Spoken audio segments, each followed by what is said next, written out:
Good morning विद्यार्थी मित्र हो. मागील 2 तासापासून आपण मोबाईल वापरावर होणाऱ्या खर्चाच्या अध्ययनासाठी जी मुलाखत अनुसूची तयार केलेली आहे त्या मुलाखत अनुसूचीमधील प्रत्येक प्रश्नाचं उत्तर त्या ठिकाणी अचूक पद्धतीने कसं लिहून घ्यायचं या बाबत माहिती समजून घेत होतो.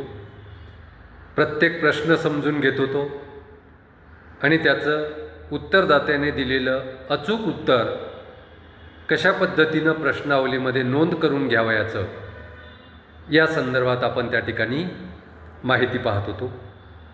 त्यामध्ये आपण पाहिलं की उत्तरदात्या व्यक्तीचं संपूर्ण नाव आपल्याला लिहून घ्यायचं आहे, उत्तरदात्या व्यक्तीचं वय लिहून घ्यायचं आहे, त्या व्यक्तीचं शिक्षण किती आहे ते लिहून घ्यायचं, त्या व्यक्तीचा मोबाईल नंबर लिहून घ्यायचा, त्यानंतर कुटुंबातील एकूण सदस्य संख्या,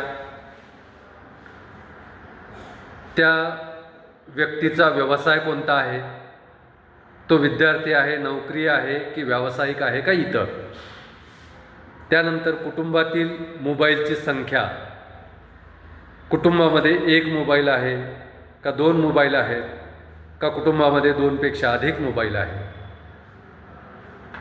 त्यानंतर तुम्ही कोणता मोबाईल वापरता, जिओचा मोबाईल वापरता का एअरटेलचा वापरता का विवो वापरता का BSNL वापरता का इतर कोणत्या प्रकारचा वापरता याबाबत माहिती लिहून घ्यायची होती. आणि 10 नंबरचा क्वेश्चन होता, मोबाईल दररोज किती वेळ वापरता. मोबाईल दररोज 0 ते 2 तास वापरता का 2 ते 5 तास वापरता का 5 तासापेक्षा अधिक तास वापरता. अशा प्रकारची संभाव्य उत्तरे त्या ठिकाणी आपल्याला उत्तरदात्याने दिलेली टिक मार्क करून घ्यावयाची आहेत. आजच्या या तासामध्ये आपण मोबाईल वापरावर होणाऱ्या खर्चाच्या अध्ययनासाठी जी मुलाखत अनुसूची तयार केलेली आहे त्या मुलाखत अनुसूचीमधील प्रश्न क्रमांक 11 ते प्रश्न क्रमांक 15 या 5 प्रश्नांची उत्तरे कशा पद्धतीनं लिहून घ्यायची आहेत, नोंदवायची आहेत, अनुसूचीमध्ये कशा पद्धतीनं अचूक नोंदवायची आहेत याबद्दल माहिती पाहणार आहोत. क्वेश्चन नंबर 11 आहे, मोबाईलचा मुख्य उपयोग कशासाठी होतो. मोबाईलचा मुख्य उपयोग कशासाठी होतो या प्रश्नाची माहिती कशी नोंदवायची आहे ते आपण पाहणार आहोत. क्वेश्चन नंबर 12 आहे, दिवसाला किती डेटा वापरता. म्हणजे एका दिवसामध्ये तो व्यक्ती त्या ठिकाणी किती डेटा वापरतो याविषयीची माहिती लिहून घ्यायची आहे.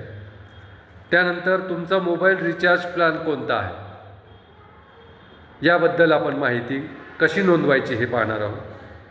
त्यानंतर दर महिन्याला मोबाईल रिचार्जवर होणारा सरासरी खर्च किती आहे याबाबतची माहिती कशी नोंदवायची ते पाहणार आहोत. आणि 15 नंबरचा प्रश्न आहे की रिचार्ज प्लॅन निवडताना काय महत्त्वाचे वाटते. काय महत्त्वाचं वाटते ते डोळ्यासमोर ठेवून तुम्ही रिचार्ज प्लॅन घेता किंवा रिचार्ज प्लॅन निवडता याबद्दल माहिती आपल्या अनुसूचीमध्ये फील्ड सर्व्हे करताना कशा पद्धतीनं नोंदवावयाचे आहे ते आपण आजच्या तासात पाहणार आहोत. तर क्वेश्चन नंबर 11 अनुसूचीमधील क्वेश्चन नंबर 11, मोबाईलचा मुख्य उपयोग कशासाठी होतो. म्हणजे त्या उत्तरदात्या व्यक्तीला आपण विचारत आहोत की मोबाईलचा मुख्य उपयोग कशासाठी होतो.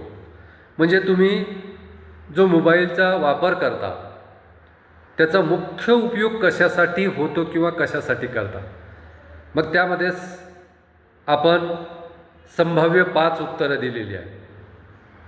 पहिलं पर्याय आहे कॉलिंगसाठी, म्हणजे फोन करण्यासाठी त्याचा मुख्य उपयोग आहे का. किंवा 2 सोशल मीडिया, आजकाल मोबाईलवर त्या ठिकाणी सर्वच क्षेत्रातील महत्त्वाची माहिती आपल्याला मिळवता येऊ शकते मोबाईलच्या आधारे. आणि सर्व समाजापर्यंत आपल्याला पोहोचता येऊ शकते. म्हणून सोशल मीडियावर उपलब्ध माहितीचा उपयोग कशा पद्धतीनं करावा, त्यासाठी तुम्ही मोबाईलचा मुख्य उपयोग करता का?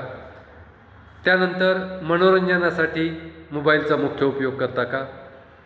किंवा शिक्षण घेण्यासाठी सुद्धा अनेक शैक्षणिक गोष्टी माहीत करण्यासाठी सुद्धा तुम्हाला त्या ठिकाणी मोबाईलचा उपयोग करता येतो. मग शिक्षणासाठी होतो का? किंवा याशिवाय इतर कारणासाठी मोबाईलचा मुख्य उपयोग होतो का, याबाबतचा हा प्रश्न आहे. त्यामुळे प्रश्न विचारलेला आहे आपण, मोबाईलचा मुख्य उपयोग कशासाठी होतो? कॉलिंगसाठी, सोशल मीडियासाठी, मनोरंजनासाठी, शिक्षणासाठी किंवा इतर. यावरून आपल्याला लक्षात येईल की किती लोक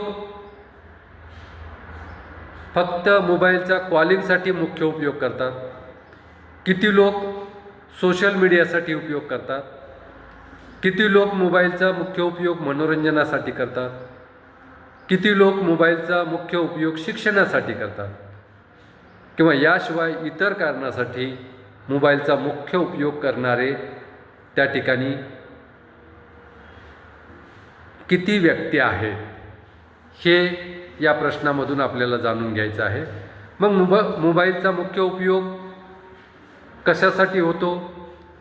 त्यांनी जर सांगितलं कॉलिंगसाठी तर कॉलिंगला राईट करायचं, त्यांनी सांगितलं सोशल मीडियासाठी तर सोशल मीडियाला राईट करायचं, त्यांनी सांगितलं मनोरंजनासाठी होतो तो मनोरंजनाला राईट करायचं, त्यांनी सांगितलं शिक्षणासाठी तर शिक्षणाला राईट करायचं, आणि त्यांनी सांगितलं की याशिवाय इतर कारणासाठी होतो तर इतरला राईट करायचं. अशा पद्धतीनं अनुसूचीतील क्वेश्चन नंबर 11ची माहिती तुम्हाला अचूक पद्धतीने भरून घ्यावयाची आहे. त्यानंतर क्वेश्चन नंबर 12 आहे, दिवसाला किती डेटा वापरता? म्हणजे आपल्याला या प्रश्नामधून प्रत्येक व्यक्ती दिवसाला किती डेटा वापरतो याबाबतची माहिती मिळेल. मग त्यासाठी आपण 3 पर्याय दिलेले आहेत. 1 GB पेक्षा कमी, दुसरा पर्याय आहे 1 ते 2 GBच्या दरम्यान, आणि तिसरा पर्याय आहे 2 GB पेक्षा जास्त. तर तुम्ही इंटरनेट डेटा किती वापरता? 1 GB पेक्षा कमी वापरत असेल तर पहिला पर्याय तुम्ही राईट करायचा. ते जर 1 ते 2 GBच्या दरम्यान वापरत असतील तर दुसरा पर्याय राईट करायचा, आणि ते जर 2 GB पेक्षा जास्त वापरत असतील तर तिसरा पर्याय राईट करायचा. म्हणजे तुम्ही जी नमुना पाहणी फील्ड सर्वे करीत आहात त्यामध्ये दिवसाला किती डेटा वापरणारे किती ग्राहक आहेत, किती टक्के ग्राहक आहेत, याविषयी तुम्हाला माहिती मिळेल आणि त्याबाबतचा महत्त्वपूर्ण निष्कर्ष तुम्हाला काढता येईल. म्हणून या प्रश्नाचं उत्तर अनुसूचीमध्ये नोंद करीत असताना त्या व्यक्तीनं सांगितलं की दिवसाला 1 GB पेक्षा कमी वापरतो तर पहिला पर्याय राईट करायचा. त्या व्यक्तीनं सांगितलं की दिवसाला 1 ते 2 GB वापरतो तो दुसरा पर्याय राईट करायचा, आणि त्या व्यक्तीनं सांगितलं की 2 ते 2 GB पेक्षा जास्त वापरतो तर तिसरा पर्याय राईट करायचा. अशा पद्धतीनं 12 नंबरच्या प्रश्नाची माहिती आपल्याला घ्यायची आहे. 13 नंबरचा प्रश्न आहे, तुमचा मोबाईल रिचार्ज प्लॅन कोणता आहे? मोबाईल रिचार्ज प्लॅन 2 प्रकारचे, प्रीपेड आणि पोस्टपेड. तर तुमचा मोबाईल रिचार्ज प्लॅन कोणता आहे? प्रीपेड असेल तर प्रीपेडला राईट करायचं, पोस्टपेड असेल तर पोस्टपेडला राईट करायचं. यावरून तुम्हाला लक्षात येईल की किती टक्के लोक प्रीपेड प्लॅन घेतात आणि किती टक्के लोक पोस्टपेड प्लॅन घेतात. अशा पद्धतीनं क्वेश्चन नंबर 13चं उत्तर तुम्हाला तुमचा मोबाईल रिचार्ज प्लॅन कोणता आहे याबाबत घ्यायचं आहे. पेड असेल तर प्रीपेडला राईट करायचं, पोस्टपेड असेल तर पोस्टपेडला राईट करायचं. त्यानंतर क्वेश्चन नंबर 14, दर महिन्याला मोबाईल रिचार्जवर होणारा सरासरी खर्च किती आहे? दर महिन्याला मोबाईल रिचार्जवर होणारा सरासरी खर्च किती आहे?